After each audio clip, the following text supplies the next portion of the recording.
தமிழ்நாட்டில் 38 மாவட்டம் இருக்கு. இந்த 38 மாவட்டத்தில் வேளாண் பிரச்சனைகள் இப்போ சென்னை மாவட்டத்தை தவிர, சென்னையும் ஒரு மாவட்டம் தான், அதுக்கு கலெக்டர் இருக்கிறாங்க சென்னைக்கு. 38 மாவட்டத்தில் 37 மாவட்டத்தில் உள்ள விவசாய பிரச்சனைகள் எல்லாம் இருக்கு. வேளாண் பிரச்சனைகள், தீர்க்கக்கூடிய பிரச்சனைகள், சில பிரச்சனைகளுக்கு ஜஸ்ட் கொள்கை முடிவெடுத்தா போதும், காசு கூட தேவையில்லை, ஜஸ்ட் பாலிசி டிசிஷன் எடுத்தா போதும். இதைத்தான் முதலமைச்சர் விஜய் அவர்கள் என்னை பதவி ஏற்ற பிறகு என்னை என் வீட்டில் சந்தித்த நேரத்திலே நான் அரை மணி நேரம் பேசினப்போ சொன்னேன், நிறைய விவசாயிகள் பிரச்சனை இருக்கு, இதற்கெல்லாம் தீர்வு வேண்டும். மேகதாது அது ஒரு முக்கியமான ஒரு பிரச்சனை. அது மட்டுமல்ல, நமக்கு முல்லை பெரியாறு பிரச்சனையிலிருந்து பாலாத்து பிரச்சனை, ஒவ்வொரு பகுதியிலும் தென்பெண்ணை ஆற்றில் இந்த கிழவரி அணையில் நேற்று கூட பார்த்தீங்கன்னா அவ்வளோ நுரை, அவ்வளோ கழிவு, அதுதான் நம்ம தென்பெண்ணையில் நம்ம குடிக்கிறோம், விவசாயம் பண்ணுறோம், எல்லாம் பண்ணுறோம். ஒவ்வொரு பகுதியிலும் ஒவ்வொன்று இருக்கு.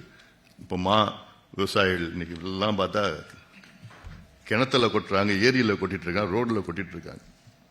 ஆனால் ஆந்திராவிலையும் கர்நாடகாவிலையும் அவங்களுக்கு ஊக்கத்தொகை கொடுக்குறாங்க, 4000 ரூபாய் டன், இப்படிலாம் பண்றாங்க. இதெல்லாம் நமக்கு எடுத்து சொல்லணும். ஏன்னா இப்ப இருக்கிற ஆட்சி அவர்களுக்கு பார்த்தீங்கன்னா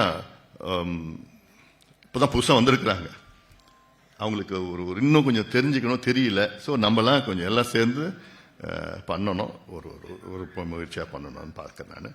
இன்னைக்கு நமக்கு அதிகமான இப்போ இன்னைக்கு அச்சுறுத்தல் ஆக இருக்கிற முக்கியமான ஒரு மைய பிரச்சனை மேகதாது. மேகதாதுனா காவிரி பிரச்சனை. காவிரி என்பது நமக்கு தமிழ்நாட்டுடைய உயிர்நாடி பிரச்சனை.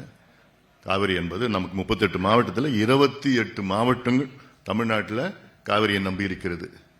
தண்ணி, குடிக்கிற தண்ணிக்கும் விவசாயத்திற்கும் கிட்டத்தட்ட 40 லட்சம் விவசாயிகள், கிட்ட ஒரு 25 லட்சம் விவசாயிகள் நேரடியாக காவிரியை நம்பி இருக்கின்றார்கள். சென்னை மக்கள் காவிரியை நம்பி இருக்கிறது, குடி தண்ணி இருக்கு. எங்க காவிரி குண்டார் திட்டம்னா விருதுநகர், திண்டுக்கல், எல்லா பகுதியில், மதுரை, மேலூர்ல காவிரி தண்ணி தான். அங்க வைகை இருக்கு, ஆனால் காவிரி தண்ணி. இப்படியெல்லாம் இவ்வளோ பிரச்சனைகள் இருக்கு. ஆனால் அதை பற்றி இப்போ திடீர்னு நான் டேம் கட்டுவேன், மேகதாது கட்டுவேன். இன்னைக்கு ஒரு பேசியிருக்கிறார் கர்நாடக முதலமைச்சர். என்னன்னா இதுல பாசனமா எல்லாம் பெங்களூர்ல குடிநீர் பிரச்சனைக்கு நாங்கள் எடுத்துருப்போம். குடிநீர் பிரச்சனைக்கு உங்களுக்கு எதுக்கு 70 டிஎம்சி? சென்னையில் மக்களுக்கு குடிநீர் பிரச்சனைக்கு பார்த்தீங்கன்னா ஒரு வருஷத்துல 15 டிஎம்சி தண்ணி தான் சென்னை மக்களுக்கு தேவை. சென்னையோட நீ பெரிய ஆளா பெருசா?